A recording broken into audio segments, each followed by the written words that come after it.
दिए। शादी का प्रपोज किया? बिल्कुल किया। दोनों ने? जी हाँ। फिर ऐसा क्या हुआ 2 साल? गाइस, मैं हूं आपका होस्ट हाफिज़ वकास और आप देख रहे हैं फन्नास टेलर। गाइस, आज हम मौजूद हैं ओकाड़ा के आबाही गांव 45 श्रीयार में। यहाँ पे हमारे पास एक लड़का मौजूद है जिसको आज से 2 या 3 साल पहले एक लड़की से प्यार होता है और वो शादी के वादे करते हैं, मिलते हैं एक दूसरे को। और वो भी आई थिंक 9th में पढ़ती थी और ये इंटर का स्टूडेंट था। तो आज इनका ब्रेकअप हो चुका है। तो आज इनसे जानते हैं कि इनकी मुलाकात कैसी हुई, कहाँ हुई, इनका ब्रेकअप कैसे हुआ। तो इसी से ही पूछते हैं, इसी की ज़बानी। जी, अस्सलाम वालेकुम। वालेकुम सलाम। आपका नाम? ऋषि बाबू। आपकी उस लड़की से कैसे मुलाकात हुई, कब हुई? हमारे ऑडियंस जानना चाहते हैं। काफ़ी मेरी दिन उस से। लड़की से मुलाकात ऐसे हुई कि वो स्कूल जाती थी और मैं भी स्कूल जाता था। सही, वो 9th में पढ़ती थी।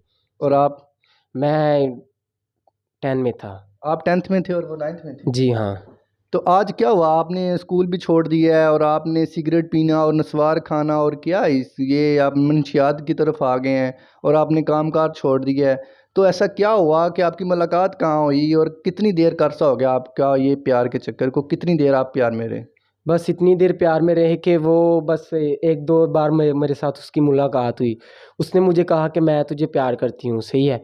और मैंने भी कहा मैं भी बहुत ज़्यादा प्यार करता हूँ। फिर ऐसे ऐसे प्यार की बातें होती रही। ये आपकी मुलाकात कहाँ हुई थी? उसका घर कहाँ है, कहाँ रहती है वो? वो मेरी गली दो, मेरे मोहल्ले में रहती है, पिछली गली वाली। अच्छा, उसका घर आपके घर के पास ही है? जी हाँ। तो वो आपने पहले उसे प्रपोज किया या उसने किया, कैसे आप? जी, वो दुकान पे जा रही थी और मैं दुकान से वापस आ रहा था। ओह अच्छा, वो दुकान पे जा रही थी, आप दुकान से वापस आ रहे थे। जी हाँ। आपके मोहल्ले की दुकान ही थी? जी हाँ, मोहल्ले की दुकान थी। फिर आपने बात की या उसने की? मैंने मैंने प्रपोज मैंने किया था। फिर उसने 2 दिनों बाद फिर मुझे रिप्लाई किया। अच्छा, 2 दिन वो सोचती रही, उसके बाद उसने ओके आपको बोला। हाँ, ओके बोला। फिर आपने एक दूसरे से मुलाकात की? जी हाँ, की। काफ़ी मुलाकातें हुई? बहुत ज़्यादा। कोई गिफ्टिंग शिफ्टिंग हुई? उसने आपको गिफ्ट दिया, आपने जी, गिफ्ट? मैंने भी दिए, उसने भी दिए। शादी का प्रपोज किया? बिल्कुल किया। दोनों ने? जी हाँ। फिर ऐसा क्या हुआ 2 साल रिलेशन रहा आपका, मुलाकातें हुई, गिफ्ट दिए, आपके घर फैमिली को भी पता था इस बात का? जी हाँ, फैमिली को मैंने बताया था। आपने उसने बताया था अपनी फैमिली? मैंने भी बताया था, उसने भी बताया था। ओ दोनों, आप दोनों ने अपनी अपनी फैमिलीज को जी। बताया। और उसके बाद फिर ऐसा क्या हो गया कि आप दोनों ने, उसकी क्या किसी और से बात हो गई है, मंगनी हो गई है, शादी होगी, क्या हुआ उसका? बस मैं ऐसे कि जैसे मैं बाहर चले गया, परदेश में चले गया, कराची में काम पे चले गया, सही है। और जब मैं उधर से वापस लौटा तो मुझे पता लगा कि किसी और लड़के के साथ उसकी बातचीत चल तो रही। जब आप कराची में थे तो आपकी बात नहीं होती थी इससे? नहीं, मोबाइल में राब्ता नहीं था ना, उसके पास मोबाइल नहीं था। अच्छा, इधर आपकी वैसे बात होती थी, मोबाइल नहीं हाँ। था। आप कराची में चले गए, पीछे आपको पता चला कि इसका रिलेशनशिप किसी और के साथ हो गया, तो आपको इसने इनकार कर दिया फिर? हाँ जी, मैंने इससे पूछा, इसने बोला तुम मुझे अच्छे नहीं लगते, ये है, मेरे घर वाले नहीं मानते, शादी हमारी नहीं हो सकती, ये हो सकता है। तो फिर मुझे बहुत दुख हुआ, फिर मैं घर आ गया। सही है, मैंने मम्मा लोगों को सबको बताया कि ऐसे ऐसे बात है, सही है। तो फिर क्या, मुझे समझ ही नहीं आई मैं क्या करने लगा हूँ। सिगरेट पी रहा हूँ, ये ड्रिंक कर रहा हूँ, नस्वार खा रहा हूँ, मतलब कि मुझे समझ नहीं आती मैं क्या करता हूँ, सही है। आप इतनी मंशियात की तरफ चलेंगे, अपनी स्टडी भी छोड़ दी है या जी। पढ़ रहे हैं? नहीं नहीं, मैंने स्टडी भी सब कुछ ही छोड़ दिया। अभी मुझे कोई अच्छा नहीं लगता।